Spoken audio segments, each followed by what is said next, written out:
জাতীয় সংসদ নির্বাচন ও গণভোট অনুষ্ঠিত। এরই ধারাবাহিকতায় আজ আমরা রয়েছি ঢাকা ৯ নং আসনের ১ নং কেন্দ্রে খিলগাঁও মডেল কলেজ মাঠে। ভোটারদের সাথে কথা বলে আমরা আপনাদের জানানোর চেষ্টা করব বর্তমান ভোটের নির্বাচনের পরিস্থিতি এবং ভোট দিতে পেরে তারা কতটুকু সন্তুষ্ট। ভোটের বর্তমান পরিস্থিতি এবং সে ভোট দিয়ে তার অনুভূতিটা আসলে কি। অনেক সুন্দরভাবে ভোট হচ্ছে। আমি সুন্দরভাবে ভোট দিয়েছি এবং আহ, আমাদের এলাকার মানুষগুলা স্বতঃস্ফূর্তভাবে আসতেছে। আনন্দ উদ্দীপনার মাধ্যমে আমরা ভোট দিচ্ছি।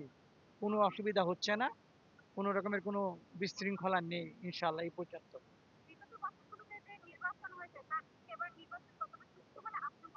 আমি মনে করি বিগত বছরগুলোতে যে নির্বাচন হয়েছে ওই তুলনামূলকভাবে আজকের ইলেকশন নির্বাচন অত্যন্ত সুন্দর এবং সুষ্ঠুভাবে হচ্ছে এবং সকল মানুষ সাধারণ নাগরিকরা সুন্দরভাবে ভোট দিতে পারতেছে।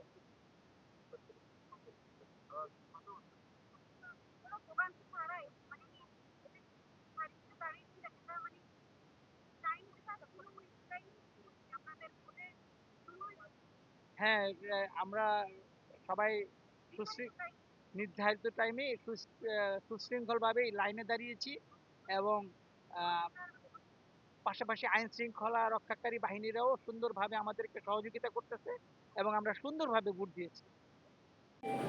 মানে একদম পরিবেশটা খুব ভালো। কেমন মানে আইন শৃঙ্খলা কেমন দিচ্ছে? সব কিছু যথেষ্ট ভালো, সব কিছু মিলে আমি খুশি আছি। এখন ফলাফলটা এরকম সুষ্ঠুভাবে হলে আমরা সবাই জনগণ খুশি। অনেকে বলছেন যে এই ভোটটা অনেকটা ঈদের মতো, অনেকে ভোট দিতে হ্যাঁ, পারেনি। ঈদের মতোই উৎসব মুখর পরিবেশে আমরা আসছি। একা এসেছেন না পরিবার? না, পুরো পরিবার আসছে, কয়েকজন মিলে আসছি।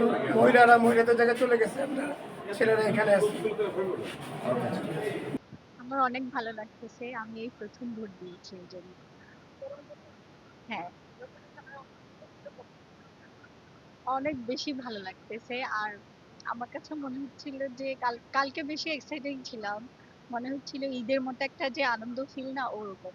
আর আমার বেশি ভালো লাগছিল ছোটবেলায় আমি যখন আমার আব্বু আম্মুর সাথে হাত ধরে ভোট কেন্দ্রে যাইতাম, ওই স্মৃতিটা আমার বারবার মনে পড়তেছে।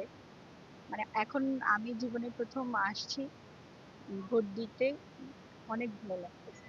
এই যে সকাল থেকে আপনারা সারিবদ্ধ হয়ে দাঁড়িয়ে কোনো প্রকার উচ্ছৃঙ্খল বা আপনাদের কোনো কষ্ট হয়েছে এরকম?